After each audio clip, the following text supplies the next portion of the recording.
এতিয়া মই এইবোৰ কথা পাতিব মন নাই, যেটো বেলেগ এটা সমান্তৰালভাৱে আপোনালোকৰ কিন্তু অসমীয়া মানুহে যথেষ্ট ভাল পায়। জানো অকণমান এই যে আপুনি অকণমান লেটকে আহিল, তাকলৈ অভিমানো কৰিছে ছ'চিয়েল মিডিয়াত, কি হ'ব? মই শুনিছোঁ, মই ছ'চিয়েল মিডিয়াটো দূৰৰ কথা ফোনে অফ কৰি দিছোঁ। সেইখিনি অভিমান কিন্তু নহয়, মই বেয়া একেবাৰে পোৱা নাই। মোক যেনেকৈ কৈছে যে মোক মানুহে দেৰিকৈ আহে বেয়া পাইছে, সেইটো খং বা যি বলকিছে সেইটো দুখ আচলতে। দুখৰ যেতিয়া মানুহে দুখ কৰে তাৰ নেক্সট চৰম সীমাটো খং হয়। মোক কৈছে নে কাক কৈছে সেইটো এতিয়া নাই, যাক তাক কওঁ মানুহে। আচলতে ইমান দিনে ক'ত লুকাই আছিল পাপন? এতিয়া জুবিন দাৰ মৃত্যুৰ ওপৰত কি মন্তব্য জনালে পাপন দাই, এয়া অসমবাসী ৰাইজে শুনি লওক। নাই, আহি পেলাই মই ক'ব মন নাই, অসুস্থ খুব দুদিন দেখি গম পাইছা। ৰৈ আছিলোঁ যে আমাৰ গৰিমাৰ লগত মেছেজ চলি আছে, আজিও তাইক মই মেছেজ, তাইৰতো অৱস্থাটো একেবাৰে দেখিছা। তথাপিও তাই ৰিপ্লাই দিছে, মই আজিৰ দিনতে কৈছোঁ মই আহি আছোঁ, তাই কৈছে আহিবি, আজি ৰিপ্লাই কৰিছে।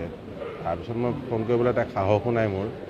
আৰু তাইৰ যিটো শোক, তাইৰো সৰুকালিৰ প্ৰেমটো, তাই যাক হেৰুৱাইছে তাৰ উপৰি তাই যিটো দায়িত্ব গোটেই অসম ৰাইজৰ লৈছে, এইটোতো বৰ ডাঙৰ দায়িত্ব লৈছে। অসম চৰকাৰে কিবা আহ্বান জনাব নেকি? অসম চৰকাৰে কৰি আছে যি কৰি আছে, মোক এবাৰ আমি তালৈকে যাওঁ বলক। ইমান দূৰৰ পৰা আহিছোঁ, গাটো বেয়া লাগিছে, চিধা তালৈকে এবাৰ তাৰ ওচৰত যাওঁ। কি ক'ম আৰু, 3 দিনৰ পৰা ভাবি আছোঁ, ক'বলৈ একো নাই আচলতে। আহিছোঁ, আহিব কেতিয়া ৰৈ আছিলোঁ, খবৰটোতো পাই আছোঁ। কি ক'ম মই এতিয়া একো বুজি পোৱা নাই কি ক'ম। মই তালৈ যাব খুজিছোঁ, এবাৰ চিধাই যাব খুজিছোঁ, যাব যদি পাৰি তালৈকে যাওঁ। অঁ, এবাৰ যাব, ৰাতিটো থাকিব বুলি কৈছে এতিয়া, নহয় জানো? গোটেই থাকিব বুলি কৈছে। আগতে যদি আছে যাওঁ এপাক, এতিয়া যাওঁ তালৈ যাওঁ বুলি ভাবিছোঁ। অলপ ক্ষতি নহয়, এইটো আৰু আমি গোটেই পৃথিৱীয়ে দেখিছে কি ক্ষতি হৈছে। অসমৰ মানুহটো আমি আগৰ পৰা জানো, সি নিজেও জানিছিল, আমিও জানিছিলোঁ। কিন্তু এতিয়া গোটেই পৃথিৱীয়ে দেখিছে কি ক্ষতি, মানে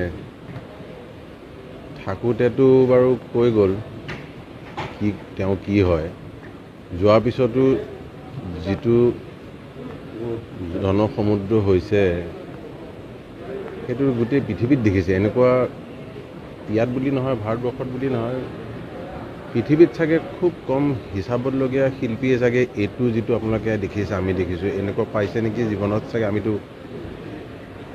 এনেকুৱা পৰ্যায়তো ক'তো দেখা নাই। এই মৰম আমি জীয়াই থাকোঁতে জানো তেওঁৰ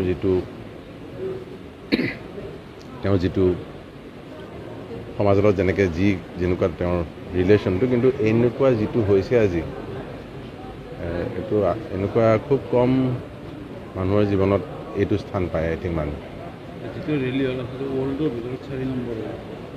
ৱৰ্ল্ডৰ ভিতৰত কিমান হৈছে এইটো বাদ দিয়কচোন, কিন্তু যিটো মৰম, যিটো আশীৰ্বাদ, যিটো পাইছে সেইটো গোটেই পৃথিৱীয়ে দেখিছে। এতিয়া আজিকালি ইণ্টাৰনেট বা আপোনালোকৰ এইবিলাকৰ কাৰণে আৰু দেখিছে। গতিকে গোটেই চাই আছে পৃথিৱীত যে এনেকুৱা চাগে আমাৰ যুগততো হোৱা নাই এনেকুৱা, আৰু হ'ব যে খুব কম। ভূপেন্দাৰ পিছতে আমি অসমীয়া হিচাপে ভূপেন্দাৰ পিছতে এই ধৰণে মৰম দিয়া আমি দেখিছোঁ। অফক'ৰ্ছ ভূপেন দাকো সেনেকেই মৰম দিছিল মানুহ, তেওঁক জীয়াই থাকোঁতেও মৰম দিছিল তেনেকৈ জুবিনক। এতিয়া আমিতো বাৰু বন্ধুৱে, ভাবিবই নোৱাৰি, একে বয়সৰ অলমষ্ট 2 বছৰ 3 বছৰ ইফাল সিফাল। জীয়াই থাকোঁতেও এনেকুৱা এজন কোনো শিল্পীয়ে তেওঁ যিটো পাইছিলে সেইটো কোনো কেতিয়াও পোৱা নাই, কেতিয়াও নাপাব। সেইটো আৰু তাৰ লগত আগৰ কথাও নাপাতোঁ, কাৰো তুলনা কৰি লাভ নাই, কাৰো লগত কেনেকুৱা হৈছিল বা আগলৈ কেনেকুৱা। কিন্তু এইটো মানে ভাবিয়ে কিবা লাগিছে যে মানে ধন্য হ'ব লাগিব এনেকুৱা এটা জন্ম ল'বলৈ।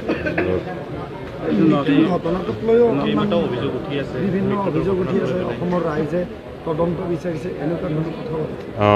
নাই, আমি যিটোৰ পৰা শুনি আহিছিলোঁ, অসুস্থ আছিলে, গাটোতো আগৰ পৰা আমি জানোৱেই সকলোৱে, মোৰ ভালেই বন্ধু। যিহেতু আমি যেতিয়াই লগ পাওঁ, আমি কথা পাতিলে মই তাক বুলিয়ে কওঁ নিজৰ, আমি যিহেতু সমবয়সী অলমষ্ট, সদায় হেল্থৰ কথাই কওঁ। মই যিটো বোলো গাটো অকণ ভালে ৰাখিবিও, সদায় আজিকালি ভালে আছোঁ এনেকৈ কয়।